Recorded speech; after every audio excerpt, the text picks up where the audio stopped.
দেখো বন্ধুরা, দেশি ছাঁট রান্না হচ্ছে আজকে, দেশি মুরগির ছাঁট। যেহেতু এটা নতুন আলু তাই আমি বেশি ভাজবো না, নুন হলুদ দিয়ে পেঁয়াজটার সাথে একসাথে আমি ভেজে নিয়েছি। দেখো, এবারে আমি মাংসটা দিয়ে দেবো। দেখো বন্ধুরা, মাংসটাও আমি দিয়ে দিয়েছি। একটু নেড়ে এবার এটাকে চাপা দেবো।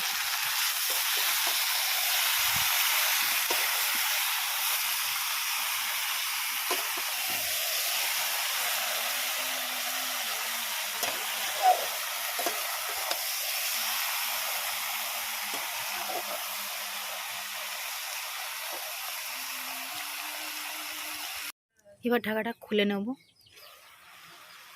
খুলে একবার একটু নেড়ে নেব।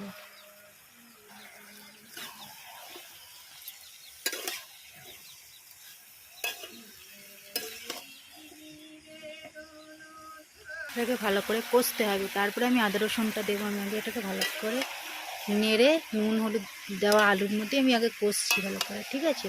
তারপর আদা রসুন দিয়ে আরেকটু কষে তারপর আমি জল দেবো। ঠিক আছে বন্ধুরা, সঙ্গে থাকো আর দেখতে থাকো। দেখো বন্ধুরা, কালারটা অনেকটা চেঞ্জ হয়ে গেছে, মানে এটা আবার সিদ্ধ হয়ে যাচ্ছে, আস্তে আস্তে জল বেরোচ্ছে। দেখো, একটু নেড়ে দেবো ফের, যাতে না নিচে জিনিসটা আমার ধরে যায়।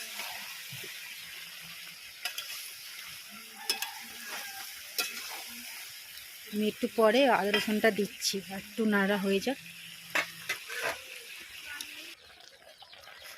দেখো বন্ধুরা, আমি এর মধ্যে অলরেডি আদা রসুনটা দিয়ে দিয়েছি। এবার আমি এর মধ্যে আমার এটা মিক্সিতে যেহেতু কড়া, আদা রসুন পেঁয়াজ একটা টমেটো একটু গোটা গরম মশলা সব দিয়ে আমি বেটে নিয়েছি। তো এর মধ্যে এবার শুধু একটু গুঁড়ো লঙ্কা দেবো রঙটা হওয়ার জন্য।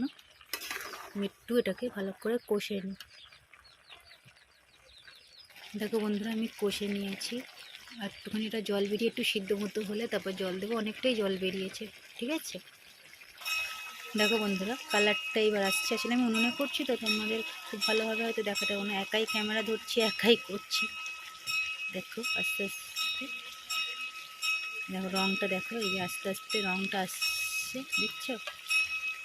তেল ছাড়ছে। এবার আমি জল দেব। দেখো বন্ধুরা, হয়ে গেছে। এবার আমি এতে জল ঢেলে দেবো।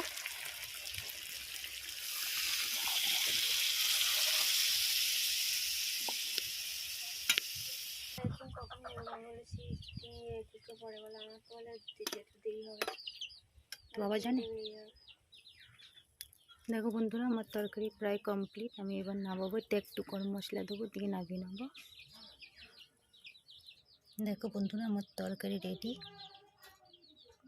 ভালো যদি লাগে লাইক করো, শেয়ার করো আর কমেন্ট করো আমার এই ছাঁটের তরকারিটা, ঠিক আছে? চলো বাই। আজকের মতো এখানে আমি ভিডিওটা শেষ করছি। আসবো একটা নতুন ব্লগ নিয়ে।